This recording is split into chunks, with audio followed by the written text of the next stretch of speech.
श्री स्वामी समर्थ. नमस्कार मित्रांनो, माझ्या यूट्यूब चॅनलवरती तुमचं मनापासून खूप खूप स्वागत आहे. आणि स्वामींचा कृपा आशीर्वाद प्राप्त करून घेण्यासाठी कमेंट बॉक्समध्ये श्री स्वामी समर्थ लिहा.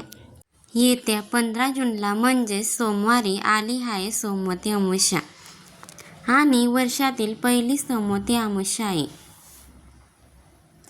तर ती ह्या अधिक महिन्यामध्ये आलेली आहे.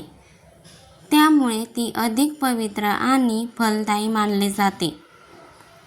सोमवती अमावस्या भगवान शंकरांना समर्पित आहे आणि पूर्वजांना प्रसन्न करून घेण्यासाठी आणि जीवनातील कष्टांपासून मुक्ती मिळवण्यासाठी हा दिवस एक उत्तम काळ मानला जातो.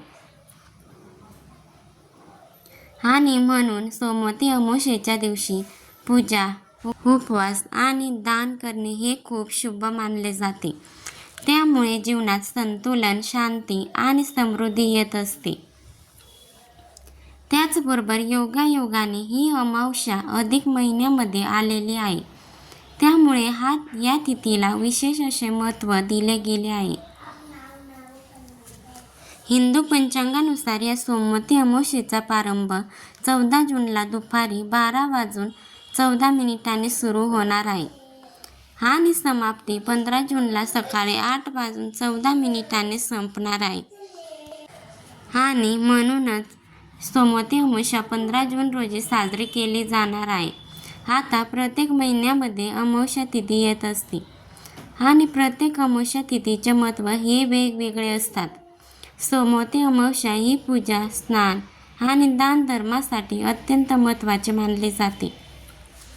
या दिवशी भक्तिभावाने आणि योग्य रीतीने पूजा केल्याने जीवनातील सर्व अडथळे हळूहळू दूर होतात. ज्यांच्या कुंडलीत 7.5 सुरू आहे आणि योग्य रीतीने पूजा केल्याने जीवनातील सर्व अडथळे हळूहळू दूर होतात. या दिवशी केलेले उपाय आणि दान शनीचे अशुभ प्रभाव कमी करतात आणि जीवनात सुख, शांती, आनंद आणि समृद्धीचा मार्ग मोकळा करतात. त्याचबरोबर ही पूर्वजांच्या शांतीसाठी सुद्धा ही तिथी खूप महत्त्वाची मानली जाते. म्हणून पूर्वजांसाठी तर्पण यासारखे महत्त्वाचे विधी केले जातात. दान आणि श्रद्धेने पूर्वजांना प्रसन्न केले जाते, ज्यामुळे त्यांच्या पूर्वजांना आशीर्वाद देखील मिळतो. अमावस्येचा दिवस हा अत्यंत महत्त्वाचा असल्यामुळे या दिवशी मी तुम्हाला दही भाताचे काही उपाय देखील सांगणार आहे, ते आवर्जून करा. तर बघा, बऱ्याच वेळेला काय होतं की आपल्या वाईट काळ सुरू असतो, ज्यामध्ये तुम्ही कितीही काम करा, कितीही मेहनत घ्या, तरी देखील तुम्हाला हवं तसं यश मिळत नाही किंवा त्याचा मोबदला हवा तसा मिळत नाही. बऱ्याच वेळेला असं होतं, आपण खूप कष्ट करतो पण बाकीचे आपले सहकारी पुढे जातात आणि मग आपण खूप नाराज होतो. तर असं का होतं? तर बघा, एक बॅड बॅच असतो, एक वाईट काळ असतो आणि त्यामध्ये काहीतरी आपण मेहनत केली तरी नशीब आपल्याला साथ देत नाही. किंवा घरामध्ये तुम्ही कितीही व्यवस्थित वागा, कितीही व्यवस्थित बोला, वाद विवाद हे ठरलेलेच असतात आणि घरामध्ये काही ना काही कारणामुळे भांडणेही होतातच. मुले आजारी पडतात, लहान मुलं किंवा आपल्या घरातील जे काही सदस्य आहेत ते वारंवार आजारी पडतात. माणूस आजारी पडला की अक्षरशः पाण्यासारखा पैसा खर्च होतो. आई वडिलांना मुलं उलट सुलट बोलत असतात, अतिशय टोकाचे भांडण होतात, तसेच घरामध्ये कोणाशी पटत नाही, तसेच मुलांचे शिक्षण व्यवस्थित पार पडत नाही. मुलांना शिक्षणामध्ये असंख्य अडचणी येतात, लग्न त्यांचे जुळत नाहीत, मुलांना नोकऱ्या लागत नाहीत, संतान प्राप्ती होत नाही. हे जे सगळे कारणे आहेत ना, तर बघा, आपला जो वाईट काळ आहे किंवा जो बॅड बॅच आपण म्हणतो त्यामुळे होत असतो. परंतु आपल्याला पितृदोष लागलेला असतो. तर बघा, आता आपल्याला आपल्या पितरांची सेवा आपल्याकडून किंवा आपल्या आधीच्या पिढीकडून राहिलेली असते आणि आपल्या पितरांची सेवा न झाल्यामुळे देखील आपल्याला पितृदोष हे लागू शकतात. तर बघा, हे पितृदोष दूर करण्यासाठी आपल्याला आवर्जून अमावस्येच्या दिवशी उपाय करायचे आहेत. तर सोमवती अमावस्येला सर्वांनी हा उपाय करायचा आहे. पण त्याचबरोबर तुम्ही दर अमावस्येला देखील हा उपाय करू शकता. अतिशय छान फरक पडतो. तुम्हाला याचा छान असा फरक दिसणार आहे. त्या म्हणजे दिसणारच आहे. जर तुम्ही पूर्ण विश्वासाने, श्रद्धेने हे उपाय कराल तर नक्की तुमच्या जीवनामध्ये खूप चांगला बदल यामुळे घडेल. दर अमावस्येला, दर पौर्णिमा, दर एकादशीला हे उपाय केले तरीही तुमचा पितृदोष दूर होऊ शकतो, हे लक्षात घ्या. तर चला जाणून घेऊया आपल्याला उपाय कुठले करायचे आहेत. तर हे जे काही उपाय करायचे आहे त्यासाठी आपल्याला फक्त 2च गोष्टी लागणार आहेत. एक म्हणजे भात आणि दुसरा म्हणजे दही. आता आपण या दोन्ही गोष्टी प्रत्येकाला शक्य होतातच, सहज उपलब्ध होतात. तर अशा ज्या गोष्टी आहेत, पण याने आपले जे पितृदोष आहेत ते देखील दूर होऊ शकतात. हे अनेकांना माहीत नाही. आज मी तुम्हाला 5 दही भाताचे उपाय सांगणार आहे आणि त्यापैकी तुम्हाला योग्य वाटेल किंवा जो करणे शक्य होणार आहे तो करा. सगळे केले तरी काही हरकत नाही. तर सगळ्यात पहिला उपाय आहे तो आहे आपल्याला पितरांना शांतता प्रदान करण्यासाठी. तर तुम्हाला काय करायचे आहे, आपल्या घराची दक्षिण कोपऱ्याला म्हणजेच बाहेर तुमच्या अंगणामध्ये, तुमच्या गच्चीवर, तुमच्या टेरेसवर किंवा तुमची गॅलरी असेल तर त्या ठिकाणी तुम्हाला थोडासा दही भाताचा नैवेद्य ठेवायचा आहे. हा नैवेद्य ठेवताना तुम्ही केळीच्या पानावर ठेवू शकता किंवा वडाच्या पानाचे पान असतं त्यावर देखील ठेवू शकता. आणि तर जर ते नाही मिळालं तर एखादी पत्रावळी घ्या किंवा एखादी डिश घ्या. आता बघा, तुम्हाला वापरात आणायची आहे ती डिश तुम्ही फेकून द्यायची नाही. तर प्रत्येक वेळेस आपण जेव्हा उपाय करणार आहोत तेव्हा ही डिश आपल्याला वापरायची आहे. तर बघा, या डिशमध्ये आपल्याला भात आणि दही एकत्र करून घ्यायचं आहे. आणि भात शिजवत असताना त्या भातामध्ये तेल, मीठ काहीही घालायचं नाही, तूप घालायचं नाही. फक्त मूठभर तांदूळ घ्या, एका पाण्याने स्वच्छ धुवून ठेवायचं आणि तो भात शिजवायचा आहे.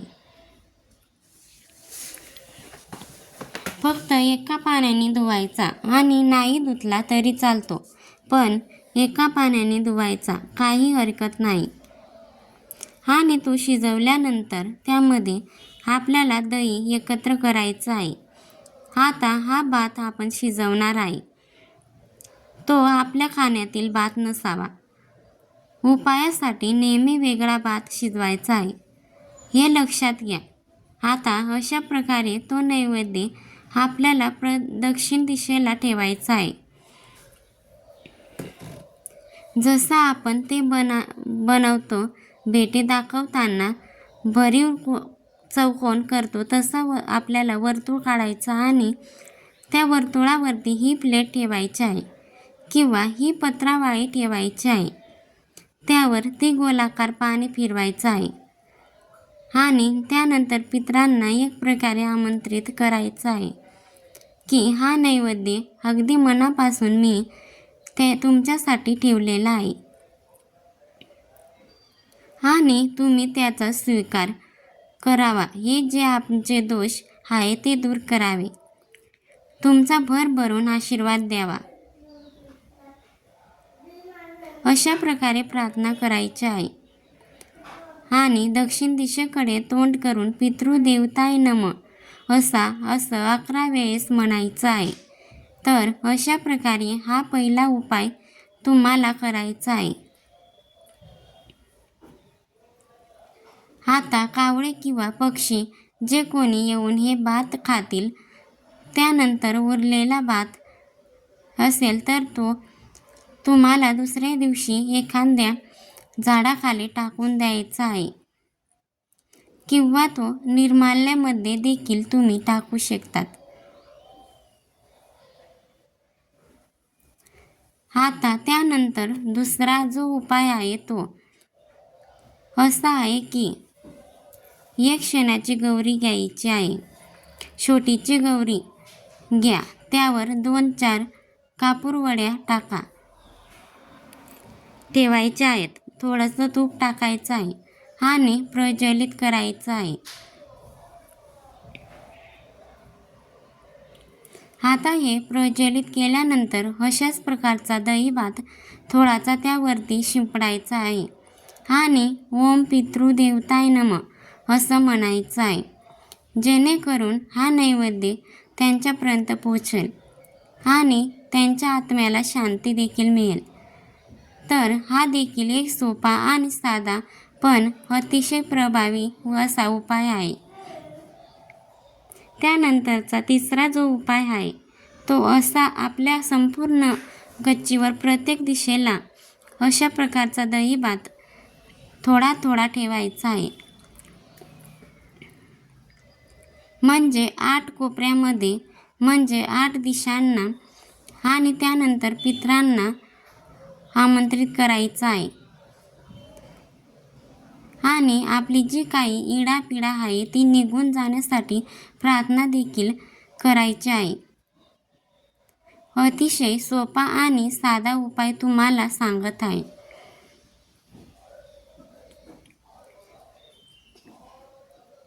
प्रत्येकाला करणे देखील शक्य होईल असे हे उपाय आहेत. त्यानंतर चौथा जो उपाय आहे तो आपल्या घरात नकारात्मकता घालवण्यासाठी आहे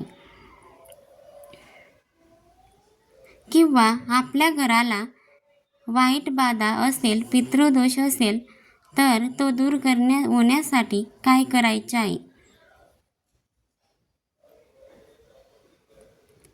तर अशाच प्रकारच्या एका प्लेटमध्ये किंवा पत्रावळीवर किंवा नारळाची जी करवंटी असते त्यामध्ये असा हा दही भात ठेवायचा आहे आणि आपल्या मुख्य दरवाजावरून 7 वेळेस तो उतरवायचा आहे.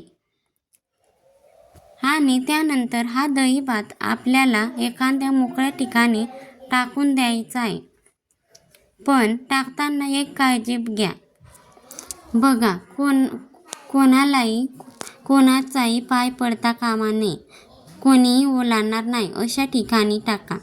अशा प्रकारे टाका. बघा, यामुळे आपल्या घरातील सगळी नकारात्मकता दूर व्हायला मदत होईल. असा हा उपाय नक्कीच तुम्ही करून बघायचा आहे. त्याच्यानंतर 5वा उपाय आहे तो कोणासाठी करायचा आहे. तर तुमच्या घरामध्ये सतत आजारी पडणारी एखादी व्यक्ती असेल, कितीही दवाखाने, औषधं, पाणी केलं तरीही तिला बरं वाटत नसेल, किंवा एखादी व्यक्ती अगदी चांगली होती पण अचानक तिच्यामध्ये नकारात्मक बदल घडू लागले की अगदी तिच्या विश्वासात रमलेले असते आणि तिच्यामध्ये एक प्रकारची मरगळ आलेली असेल, तर तिला कुठली तरी वाईट बाधा झालेली आहे किंवा पितृदोषाची लक्षणे तिच्यावरती दिसत आहेत असं समजावं. तर अशाच प्रकारचा जो दही भात आपण बनवला, जसा मुख्य दरवाजावरून उतरवला तशाच प्रकारे त्या व्यक्तीवरून देखील उतरवायचा आहे.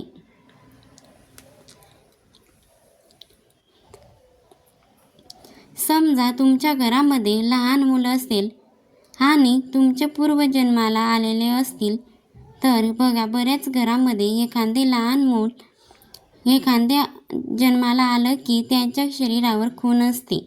तर समजावं की हे आपले पूर्वज आपल्या घरी पुन्हा आलेले आहे. आणि मग ते मूल काय करतो, खूप त्रास देतो, चिडचिड करतो.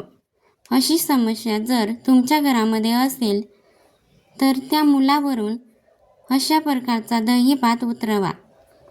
तर निश्चितच पितृदोष दूर होण्यासाठी मदत होत असते. तर हे 5 उपाय तुम्हाला दही भाताचे सांगितले आहे.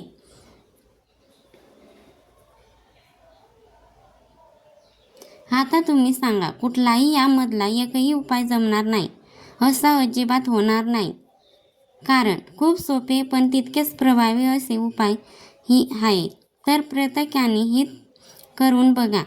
हे उपाय आवर्जून केल्यानंतर आणि विश्वासाने केल्यानंतरच तुमचा पितृदोष दूर होण्यासाठी मदत मिळेल.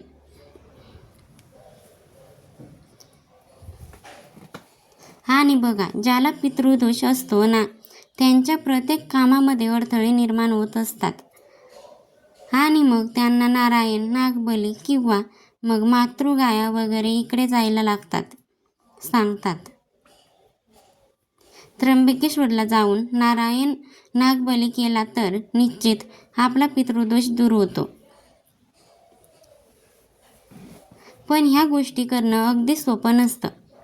त्या ठिकाणी पैसा देखील लागत असतो. जर आपली आर्थिक परिस्थिती बिकट असेल तर आपण कुठून आणणार आणि कुठून करणार, हे बरोबर ना? आणि त्यामुळे आपल्याकडे नसेल पैसा तर घाबरू नका. आणि तोपर्यंत त्रासही सहन करू नका. तर या त्रासांपासून मुक्तता मिळवण्यासाठी दही भाताचे असे उपाय तुम्ही आवर्जून करा. आणि दर अमावस्येला, दर पौर्णिमेला आणि दर एकादशीला जर तुम्ही हे उपाय केले तर वर्षभरामध्ये तुमचे प्रखरातील प्रखर पितृदोष दूर होतात. म्हणजे होतातच बघा. यासोबतच आपल्या पितरांच्या काही सेवा देखील आपल्याला करायच्या असतात. जसं की दक्षिण दिशेकडे तोंड करून पितृस्तोत्र म्हणणे. तसेच संक्षिप्त श्रीमद भागवत हा जो ग्रंथ आहे तो घरी घेऊन यायचा आहे. एक पाठ केला ना आपण अमावस्या पौर्णिमेला किंवा एकादशीच्या दिवशी, तरीही त्यामुळे पितृदोष दूर होण्यासाठी मदत होत असते. या सेवा करा, त्याचा लाभ घ्या. या व्यतिरिक्त दररोज ओम पितृ देवताय नमः या मंत्राची एक माळ जप केला तर निश्चितच याने देखील आपले पितृ आपल्यावरती खुश होत असतात आणि प्रसन्न होऊन आपल्याला आशीर्वाद देखील देत असतात. आपली पुढची पिढी जी आहे ती देखील सुखात जावी. कारण कोणाचेही पितृदोष कोणालाही त्रास द्यायला येत नाहीत.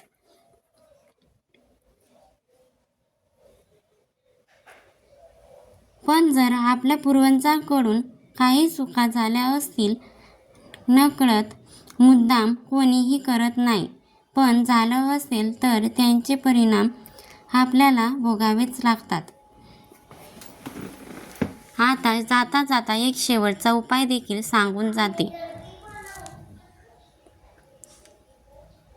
कारण बघा, सोमवती अमावस्या आहे तर हा एक उपाय करायचा आहे. तो म्हणजे तुम्ही एक दिवा जो आहे तो आपल्या पितरांसाठी, आपल्या पितरांच्या नावाने तुमच्या घराच्या दक्षिण दिशेला सोमवती अमावस्येच्या दिवशी संध्याकाळी आवर्जून लावायचा आहे. एक कणकेचा दिवा तयार करा किंवा मातीची पंती घ्या चालेल आणि त्याला तांदळाचे आसन द्या आणि त्यावरती आपल्याला कणकेचा दिवा किंवा पंती ती ठेवायची आहे.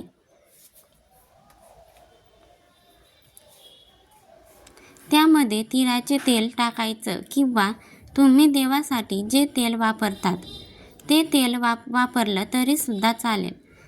तर हा असा एक दिवा तुम्हाला तुमच्या पितरांच्या नावाने दक्षिण दिशेला लावायचा आहे.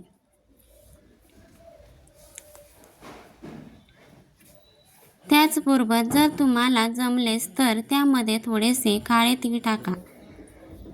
तर असा हा दिवा तुम्ही दक्षिण दिशेला कोणत्याही भागामध्ये लावू शकतात.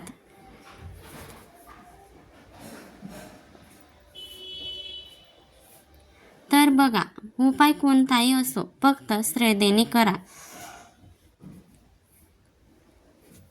व्हिडिओ आवडला असेल तर व्हिडिओ तुमच्या मित्रपरिवारासोबत नक्की शेअर करा आणि व्हिडिओला एक लाईक करून चॅनलला सबस्क्राईब करा आणि कमेंटमध्ये श्री स्वामी समर्थ नक्की लिहा. जय जय स्वामी समर्थ. धन्यवाद.